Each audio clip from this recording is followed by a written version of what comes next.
Bybit থেকে সহজে অন্য একটি বাইবিটে টাকা ট্রান্সফার করতে হলে খুব সহজেই ট্রান্সফার করা যায়। তার জন্য প্রথমেই অ্যাপসের ভিতরে ঢোকার পরে অ্যাসেটে যেতে হবে। অ্যাসেটে যাওয়ার পরে উইথড্র অপশনে যেতে হবে। উইথড্র অপশনে যাওয়ার পরে আপনার ইউএসডিটি সিলেক্ট করতে হবে। ইউএসডিটি সিলেক্ট করার পরে ইন্টারনাল ট্রান্সফারে চাপ দিতে হবে।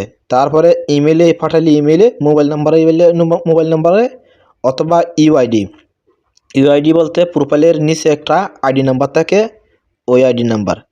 তা আমি ইউআইডিতে পাঠাবো, তার জন্য ইউআইডি দিলাম।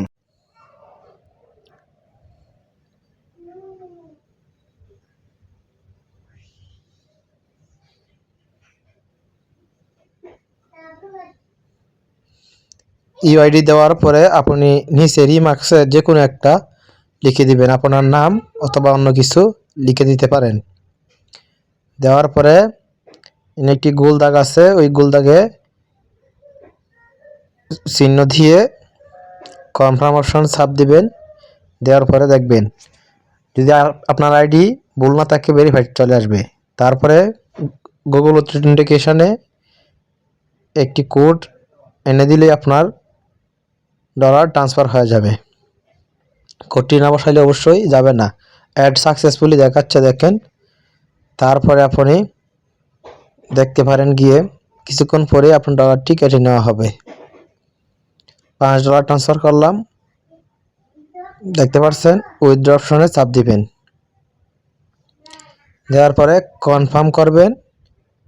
আপনার জিমেলে একটি কোড যাবে, ওই জিমেলে কোড অবশ্যই দিতে হবে।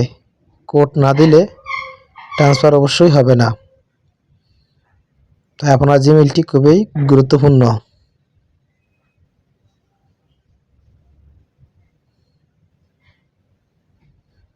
দেখতে পাচ্ছেন কোডটি কপি করে নিয়ে বসিয়ে দিব।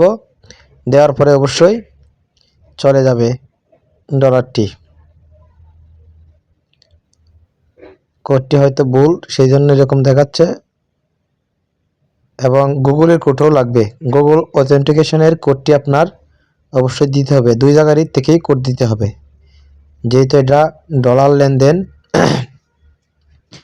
তাই আপনারা বুঝতে হবে এটি হাই সিকিউরিটি দেওয়া থাকে অ্যাপসটি। দেখেন উইথড্র অ্যাপ্লিকেশন সাবমিটেড হয়ে গেছে, খুব সহজেই ট্রান্সফার হয়ে গেছে ডলারটি। না বুঝলে ভালো করে আবার ভিডিওটি দেখবেন, দেখার পরে অবশ্যই বুঝতে পারবেন, এছাড়া হয়তো বুঝতে পারবেন না।